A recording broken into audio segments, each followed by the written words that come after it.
Welcome to IFAB Online. Welcome to IFAB Online. Willkommen bei IFAB Online.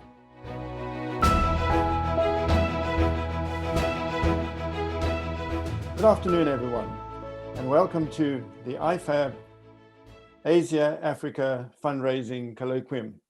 Now, this is the fabbest of the IFAB sessions, as you probably know, and we are very pleased to have this opportunity to talk about the two continents that are probably least known to many other fundraisers in the world. We are blessed to have the opportunity today to speak to two real experts in the field who have had extensive experience across Africa and Asia. And it's my pleasure now to introduce them very briefly and before we kick off the session. First of all, I'm going to introduce Karen Tsai.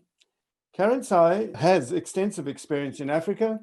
She is the founder director of the Resource Mobilization Center, executive director of United Way Ghana, executive director of the Progressive Life Society Ghana, and a member of the executive management team of the Progressive Life Center. You can see from all of that she's got extensive experience in Africa already. She has worked with international organizations as well, though, such as Finca International, Adoptions Together, Inc., the Environmental Working Group, the National Blood Foundation, Americans for a Fair Chance, International Planned Parenthood Federation and affiliates, Family Health International, Center for Development and Population Activities, Africans Rising, and so on and so forth. When she emailed me her brief CV, it just about used all my paper up. So there's a much more extensive CV that I could talk about, but clearly Karen has extensive experience and she brings familiarity with the African context and exceptional international exposure and experience and a good understanding of the not-for-profit and civil society context on the continent and beyond. So welcome, Karen. Nice to have you on the panel. Secondly, to introduce Astrid van Soesten. Of her more than 20 years in fundraising, Astrid has spent 10 years working as a frontline fundraiser in the US international education sector, working initially for a private school and later as senior development director at the University of California. For many years, she has specialized in major donor fundraising and strategy development. She serves on the boards of the German Fundraising Association and the European Fundraising Association as well as the CFRE exam committee. She is herself a certified fundraising executive, CFRE, of course, and also trained as somatic coach, offering leadership coaching and training to executives in the nonprofit sector. Of real significance for this presentation is that she is also a Chinese studies major, speaking Mandarin to this day, must have been one of the pioneers in that regard, and is following the Chinese fundraising scene intently. With those few short words then of introduction, I hope that you see that we have a really stellar panel in my co-presenters that are going to give us their experience, their challenges, their successes in those two vast continents of Asia and Africa. I'm going to kick off now and ask a couple of questions to the two co-presenters, to Karen and to Astrid. And first of all, ask for a very general question, if I may, Karen and Astrid, and ask you to please sketch the fundraising landscape in Asia and Africa. Thank you for the question. And yes, there is of course a very, very broad plane you're making up here, as Asia is really not one country. Asia is many, many different countries, some of which we would never even think of as places where fundraising is happening. But in fact, it happens everywhere in Asia. And in terms of the fundraising scene, many of the Asian fundraising markets are emerging markets, which means they are not very mature yet. And then we have others that are very mature, such as Japan, such as Hong Kong, Singapore, and also India. These places are pretty mature, and fundraising and philanthropy is firmly established in the cultures there. But for our purposes today, I'm going to focus my remarks mostly on mainland China, as this is the market that I'm following closest. And other things I can speak to in a larger perspective, but my real expertise is really on the China market, which is, again, very different from most of the others because it's very highly regulated. And that, of course, has to do with the political system that this market is operating in. Well, thank you, Bruno, for the introduction. And I'm very happy to be here. Also, like Astrid, I'm going to have to put out a small caveat about my contributions here. As far as what I can contribute about Africa, it will be primarily about sub-Saharan Africa to start with.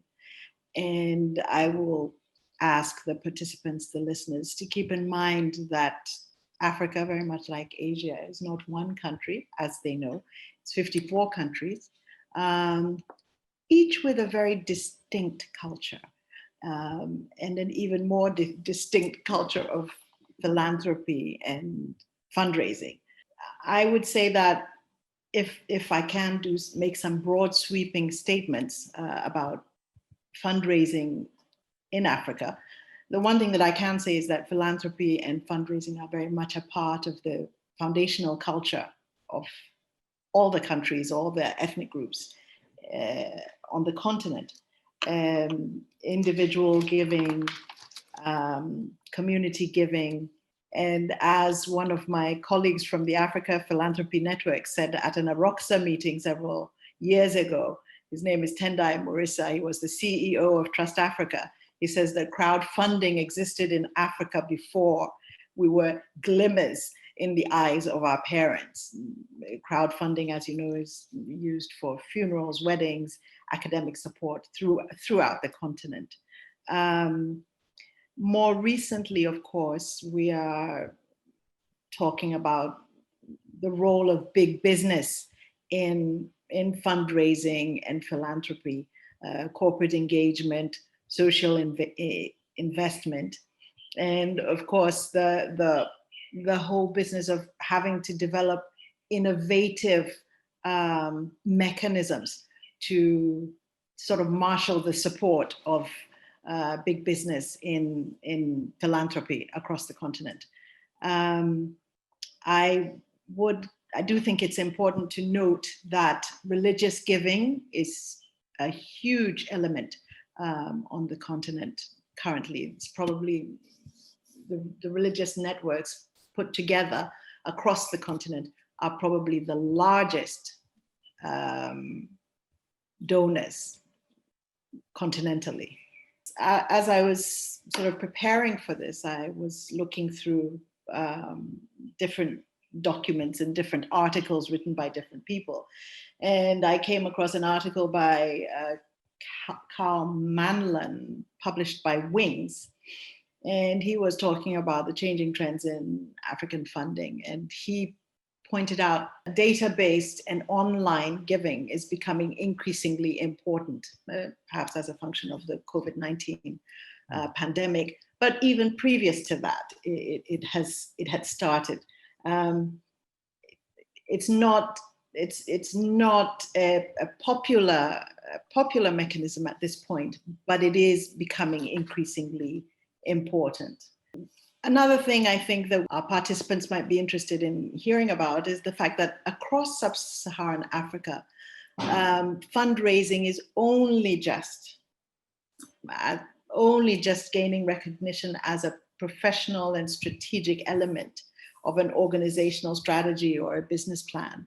It's largely been something that has happened on an almost ad hoc basis, on an individual basis, and often as almost a second or third thought in developing and executing project or organizational plans. That's a very good start to sketching the scene. Do you want to sketch the scene any more, Astrid? Yeah, sure. I mean, I could probably second some of the remarks that Karen has made, in the sense that this is also true in Asia and specifically in China, that companies are hugely important.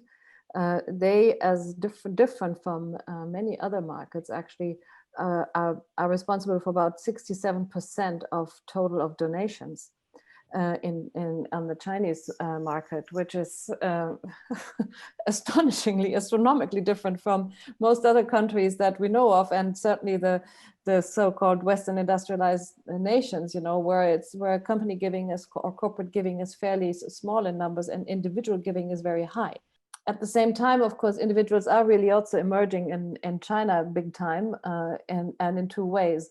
One is that you do now have very, very large donors, people who have incredible means and are donating generously. I'll come to that a little bit later.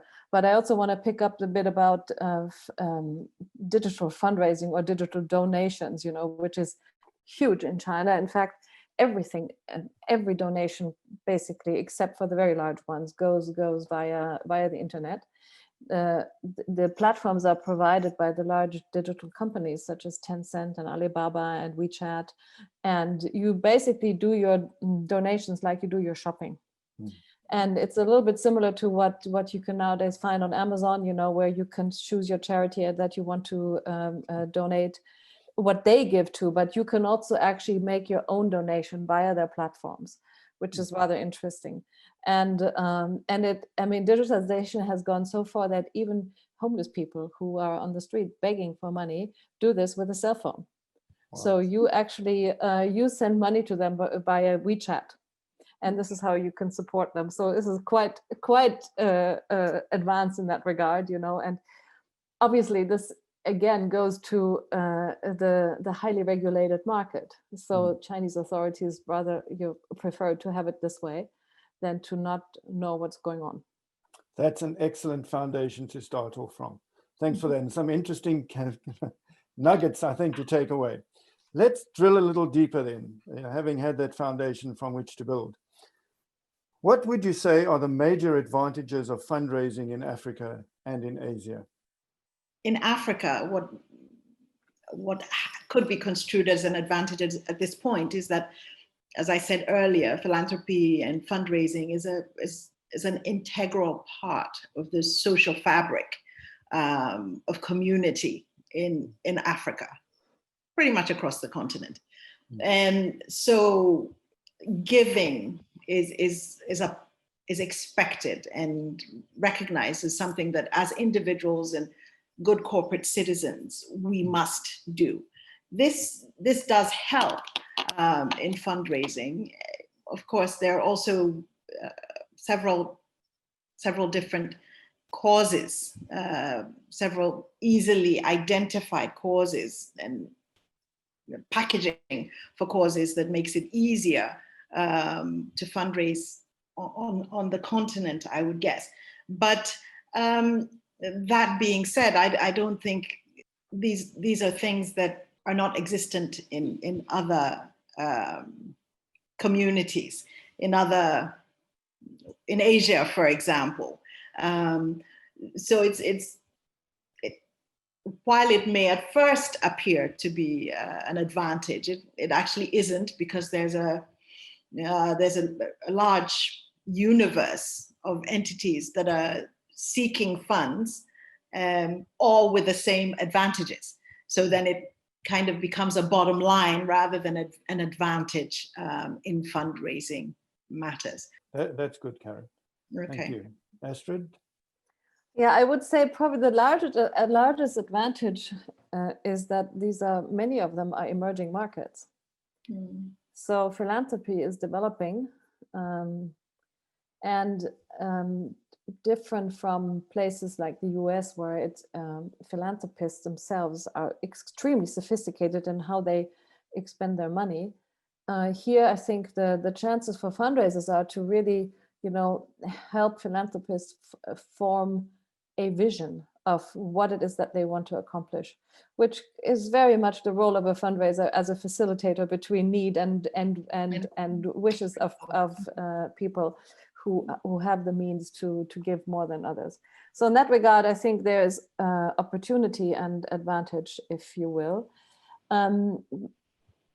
Similar to what Karen is saying, I mean, giving is, of course, has been embedded in Asian customs for millennia. This is not new. And, you know, there's a large Muslim population in parts of Asia, and obviously there it is very, very prevalent that you give during your lifetime. And the same is actually true also for other cultures in Asia. You know, Buddhism absolutely includes supporting others, and even ancient Chinese philosophy calls for support of those who are not as fortunate as others. So this is deeply embedded in the overall culture, but it is also not developed. I think it is important to keep in mind that there is opportunity, but you need to be very creative and you need to be very organized in order to make use of it. Yes. Can I add to that? Please. I completely agree with Astrid, and I love the fact that what I viewed as challenges she has turned into advantages. This is the key to a successful fundraising executive. Astrid, I need to come to you for tips. I completely agree that they are emerging markets in so many ways. And I think, as Astrid pointed out, because they're emerging markets, there's, at this point in Africa, generally speaking, I think there's very limited data. There's very limited information about who is giving and what they're giving and how much they're giving to guide the fundraiser. But that is an opportunity, because there is a space there to create strategies and mechanisms that will help in gathering the kind of data required as a baseline for strategic thinking. And as you said, it is in Africa also, it is a new market, and there is a space for the fundraiser to help funders and donors in designing their strategies and guiding their thinking, and actually in helping the fund recipients in reforming or redesigning their projects and their programs to become more attractive and more palatable to potential donors. Also, and this is an actual experience in helping them to think, helping the fund recipients to think about how to meet the needs of the donors in their project and program structures.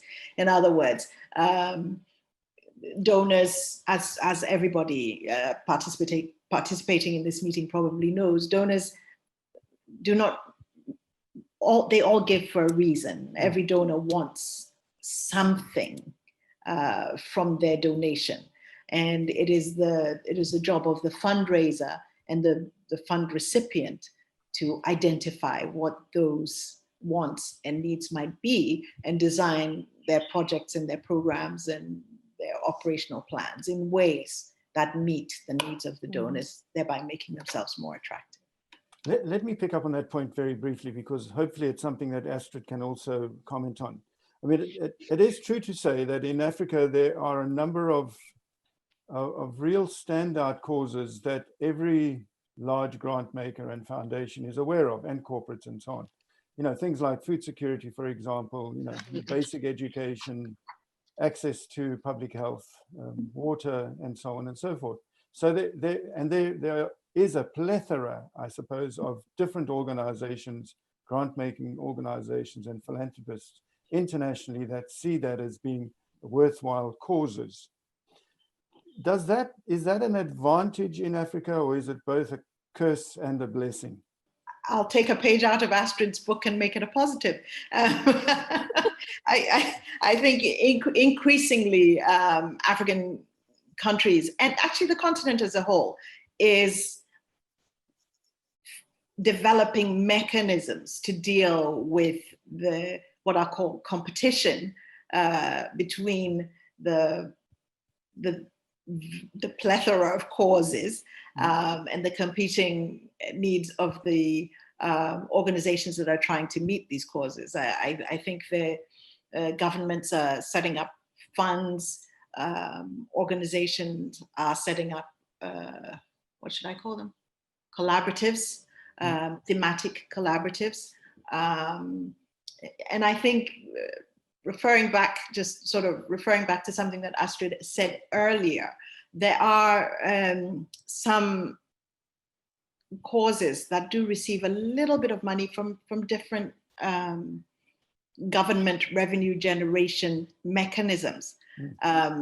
So the funds come to the cause, and if the organizations are registered with the government in Ghana, there's the Department of Social Welfare where you register your organization, what it does. And if you're registered with them as, for example, a reproductive health organization, that's one, or a malaria organization, you would then be in the running to receive funding from those funds, those collected reservoir of funds. So in short, I guess in different ways, yes, the plethora of causes, while increasing competition for limited funding, is actually an opportunity on the continent for collaboration and innovative thinking or innovative strategizing in how to access funds. Thank you. Yeah. Astrid, it's probably not the same in China, Hong Kong, right? No. Yeah. Do you want to comment very briefly on that? Certainly. It's actually very different in China, and I find it an interesting model, and let me explain to you why. So, as I said earlier, the Chinese philanthropic market is highly regulated. So if you don't have a public charity status, you cannot even go and raise money. And then there's different levels of that, and therefore, and it's a whole process to become accepted. Also, those platforms that I mentioned earlier, they are sort of gatekeepers. So you have to go through this process, and then you have to go through another process in order to be able to raise funds via these platforms. So this is the one side of it, it being very highly regulated. And this also is then the opportunity for the Chinese government to actually give out the main objectives of what these markets are meant to do, or what these philanthropists or these philanthropic activities are meant to do. So for years and years, it has been education, which is a big topic in China, and also traditionally, of course, very highly valued and so forth. So that's a no-brainer. To convince Chinese people to donate to education is really an absolute no-brainer. For this period of 2016 to 2020, the Chinese government has given out the missive that this is all about poverty reduction. So, and what you will see is that in recent statistics, while individuals are still largely giving to education, and then some have picked up poverty reduction, but in insignificant ways, at least there is a chart of the top 100 donors in China, which give in very extraordinarily high numbers. And there you don't find this topic of poverty reduction very much. But where you do find it is in company giving. And there, poverty reduction is factoring big time. And this is where the majority of what they give goes to. And then they have a few other causes, and still they do give a little bit to education because they did that before. But now it's all about poverty reduction. And what I think is the advantage of it is that you have this whole society actually, joining forces to meet one challenge. Excellent. And this is, we in other countries, you may think, why does one regulate? In the US, you say keep it as unregulated as possible. But I do think that in this one respect, in order to have this society effort to make something, to arrive at an improvement, this is actually an advantage. Because now you're pooling resources and everybody is really, dealing with this particular topic. So they have also something that is the equivalent of the Giving Tuesday. It's 9-9 day. And 9 is an auspicious number in Chinese mythology. And so they have double 9. And double 9 means it's particularly auspicious. And like they have double happiness, you may have seen this, you see this at New Year's. So when it's double, it's particularly auspicious. And so that whole day was also dedicated to this topic, which makes it then very interesting. You suddenly, there's a breadth of recipients, people, many people participating, and they all are also now keyed into this particular topic. Thanks, Astrid. By the way, if you have any of that double happiness to hand out, please, We'll take it. I'll take it. Yeah. Now that sounds very promising. I mean, you've given us a rosy picture, I guess, by and large, to the promise of successful fundraising in both of these continents. Now, there must be a downside, right? So I'm going to give you an opportunity to talk about the downside, the kind of, if you can call them obstacles or difficulties in raising funds, either in the continent or from the continent. Before I move to the challenges, I just did want to sort of add to what Astrid was just saying about China, and sort of talk a little bit about the frameworks and the collaborative nature of fundraising on the continent. Increasingly across the continent, national budgets are being built along, or are being developed along the SDG framework. Organizations are developing the operational plans along the SDG framework. And funders are also thinking about their giving along the SDG framework. And so despite there being so many different causes and interests and issues, this framework and the continental push to meet the goals of the SDGs, so sort of it guides and pushes donations, fundraising, and even execution of interventions on the continent. So I guess that's to say that the SDG framework is a bit of kind of an advantage in fundraising on the continent. As far as challenges, for me, the most difficult challenge in fundraising on the continent, or on my part of the continent at any rate, is the lack of information, the lack of data about donors and what they give to. The donations on the continent, as I mentioned earlier, are largely community-driven, largely driven sort of in the area where you were born, or driven to where you went to school.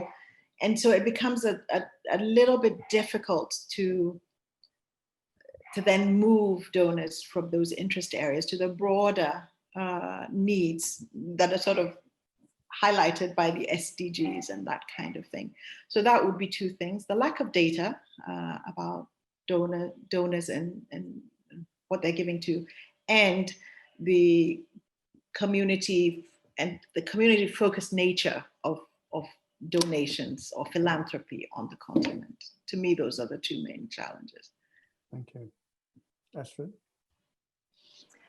Yeah, so in Asia, you have more of a mixed picture, so we have some markets that are very well documented, Japan, China, South Korea, Malaysia, Singapore, Hong Kong. Those are very well documented, and you know a lot about giving habits of people there. And then you have, and I do not know exactly how it is with India and a couple of the other larger countries in Asia, how good the documentation is there. But then you really have a large number of, especially smaller countries, where we don't have any information really as to how fundraising goes. It's a hit and miss. In terms of challenges, I want to say that one of the the topic of the SDGs is one of them too. You know, that it is difficult for communities to embrace this, because there are other needs that seem to be more prevalent. And while connected, oftentimes information in terms of how these things are connected is lacking. China has its very particular challenges in terms of fundraising there. You know, fundraising from Chinese people, if you are somewhere else in the world, is quite difficult. And that has to do with the fact that, especially with the rise of China to becoming a more and more powerful and important nation, which is a process that the generation of people who are able to give have really lived through. You know, if you look at how China has arisen from a third world country, you know, there's no other word for this, even though I know they're called developing countries and so on, but they have been speaking about this like this themselves. They said, you know, we're a third world country, and now we were a third world country, now we no longer are. And they are also far beyond what the emerging markets, if you will, you know, they're nowadays a very highly developed market. So this whole rise of China to power to be noted in global and international politics is something that has been very important to this generation of donors. And so the first and foremost thing that they all support, and you see this from overseas Chinese as well, is donations go into China. This is about developing the country, and it goes in many different ways. You know, not everybody will necessarily, of the overseas Chinese, will necessarily agree with the politics of the country, but where it goes, and this goes to the point that you were making, but then it goes very, very local. Chinese overseas Chinese give to their to those communities where their families originate from. And this has to do with Chinese beliefs, because you honor your ancestors. So ancestry and where you come from is extremely important. So something not to ever disregard for any fundraiser. You know, this is also why, you know, to convince a Chinese person to not donate to their ancestral village and instead give to your university, which is now in Boston or so, is a good attempt. I'm not sure how successful you will be.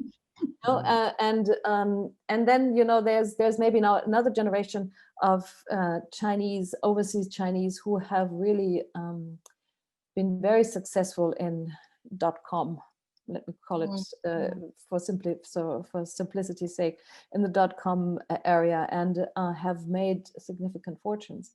And they owe some of this success to their alma maters, which are oftentimes American universities or English universities or whatnot, and they will give some to it. But it's probably not the majority of what they do in terms of giving.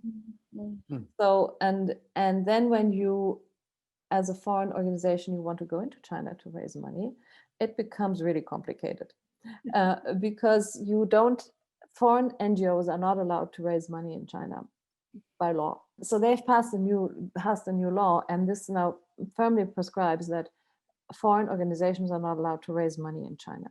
So if you have a presence as a foreign organization in China, you need to find some foundation with whom you collaborate.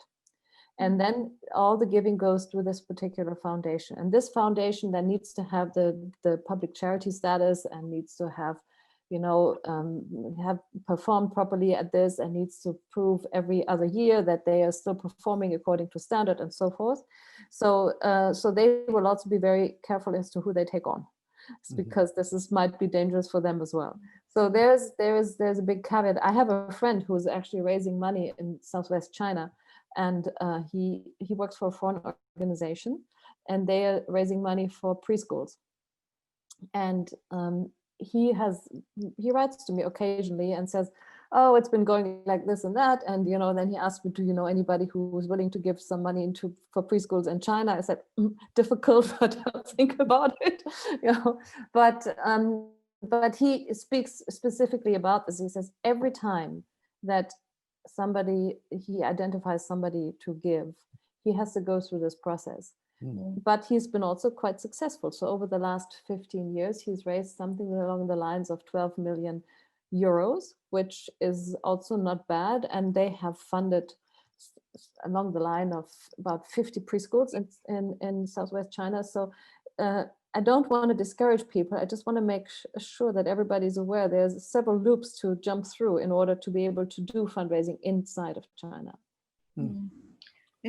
Interestingly, Astrid, your remarks did bring to mind the similarities a little bit between, and you see it's difficult. It's kind of comparing Africa to China is like comparing apples to oranges.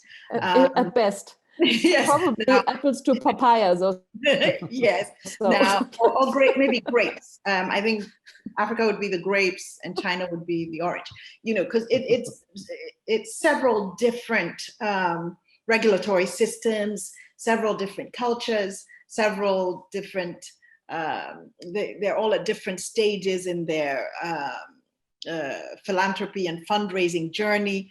But I think, as you said, the community-focused funding, as a fundraiser with actually several of my past employers, IPPF Africa region being one of them, and the Africa Philanthropy Network, and of course working with Africans Rising, which I'm currently doing. It's been interesting because they're continental, all three of them are continental organizations. But the nature of the thinking about fundraising or the thinking about philanthropy and giving on the continent is such that very seldom will you find a donor in, let's say, Nigeria, where they do have a lot of high net worth donors who are generous and focused and strategic in their giving. But very seldom would you find them giving to a continental organization. They'll give to an organization that is targeting their country of origin. And this was a problem I run into and I continue to run into right now, because it means you almost have to fragment your operations and your work in order to, as the entire continent is now focused on, attract African donors, because there is really no such thing as an African donor. There's a Ghanaian donor, there's a Nigerian donor, there's a Senegalese, Somalian, if you see what I mean. So it forces you into a fragmented way of thinking. But I think with time, and as the corporate or big business becomes a more important player, and the rest of the continent kind of starts to learn from South Africa, where South Africa is a bigger country, so it's perhaps different. But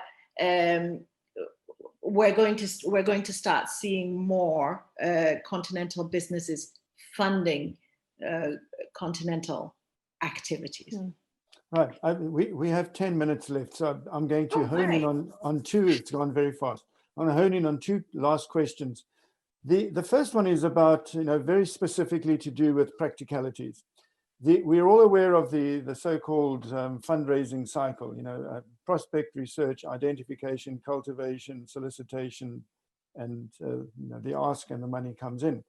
Is that way of fundraising still appropriate in Africa and in Asia, or is there a different way of doing it? And brief answers. And the second area I'm going to look at is this whole area of COVID-19. Has it changed things dramatically in terms of fundraising over the last year? So the first question is about practicalities. Does one use the fundraising cycle to fundraise in Africa and Asia in the same way that we normally have? I would say this might be true, but I think it is also true that you have to really consider seriously the cultural differences. So while the cycle in itself might still be true, but the way you do it is definitely different by country, certainly in Asia, you know, I mean, you have some large dividing factors. You have largely Muslim populations in some countries, and you have largely Hindu populations in some countries, largely Buddhist, and sometimes and a few other countries with some Christian minorities, and so forth. So that definitely is important, and it's not only important in terms of religious fundraising. That's also important in terms of other fundraising, because it has to do with where the impulse to give is seated. So I would say, and the other thing that I was going to say is that this is also, I think the fragmentation is a hallmark of the emerging markets. And the SDGs, you know, that have the possibility to unite people is something that people are getting more and more aware of, also in the Asian realm. And therefore, you know, I believe that over time, these topics are going to become more important. And now coming back to the cultivation cycle, you know, it will eventually be possible to cultivate people towards these SDGs, because there's an understanding that, you know, this matters in the region, and it matters certainly in some of the bigger countries. No question, they see it every day. So that's in terms of that. And I'm passing out to Karen now for the last 9 minutes, and then you come back to your second question. As far as the cycle, the sort of logistics of fundraising, I don't think we can get away from that. As a fundraiser, and having done it for the last probably 25, I won't tell you anymore, 20 plus years, I think it's an integral part of the process. But I think that what is perhaps as important, two things that are perhaps as important on the continent, is what I think I've heard loosely referred to as friendraising rather than fundraising, which is, you know, the relationship building behind philanthropy and behind fundraising and behind solicitation, cultivation, and all of that. The business of building the trust and building the story and matching the need to the donor's interests and just knowing each other a little bit. That's one. And then two is something that was discussed at great length at one of the conferences I went to a few years ago. I think it's the Edge Funders Group there in the US. The conference was at Berkeley. And they were talking about the character of fundraising and managing funds.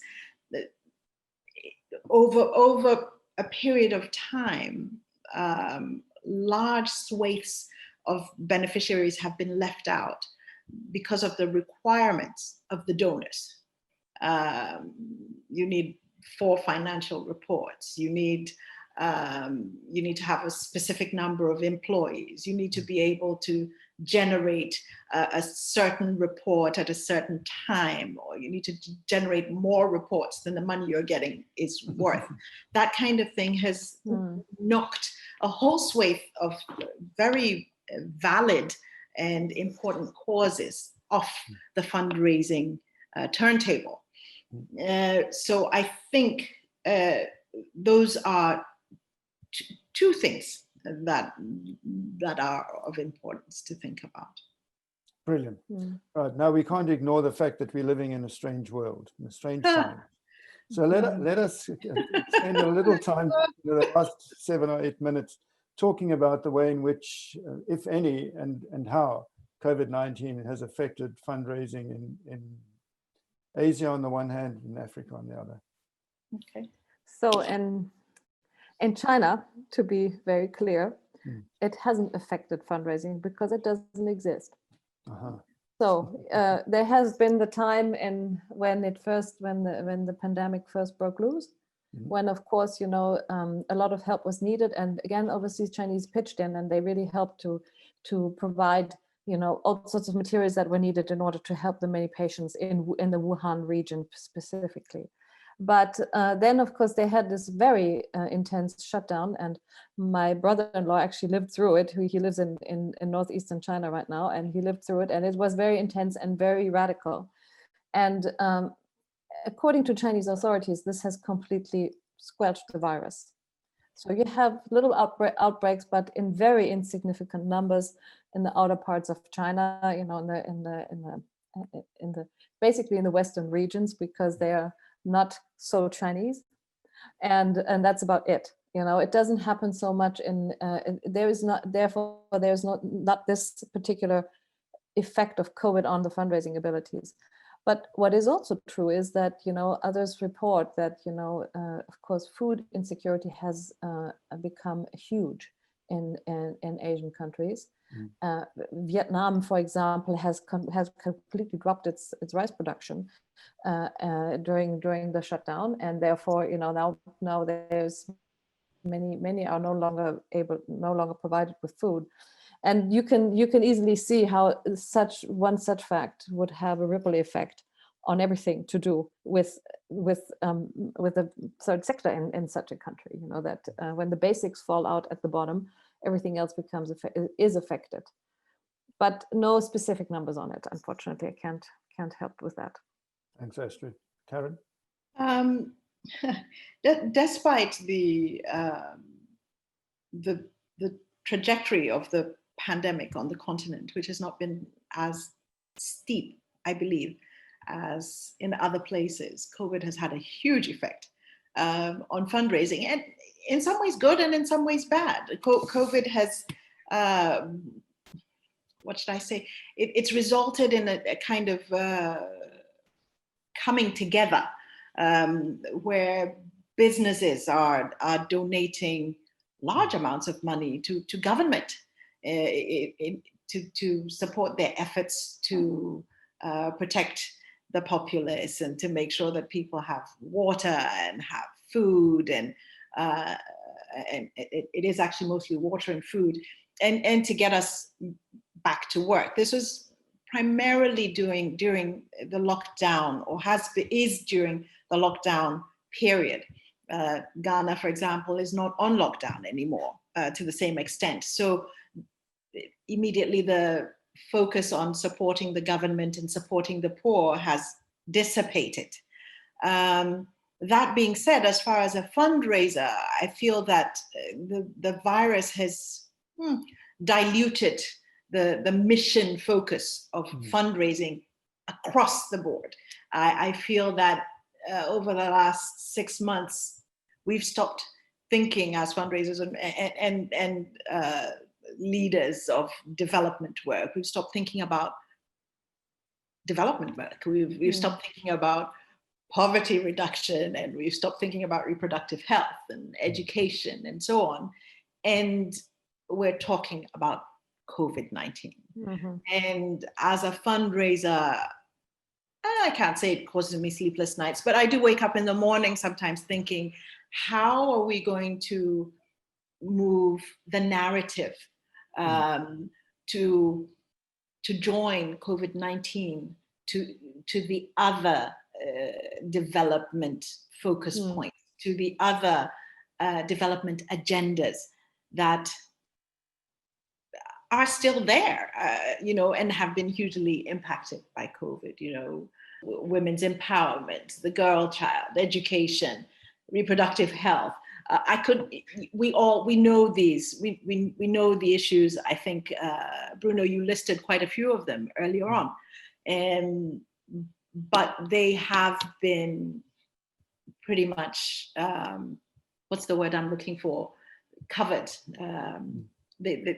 We don't see them anymore because of COVID. And that concerns me as a fundraiser. Thirdly, if you don't mind my adding, I was looking at something and looking at earlier today at trends in giving. So COVID-19 has changed things significantly, but interestingly, it hasn't changed the projections about the levels of giving. Donors are still giving a lot. They're still giving in the same places they've always given. Some of them are even giving more.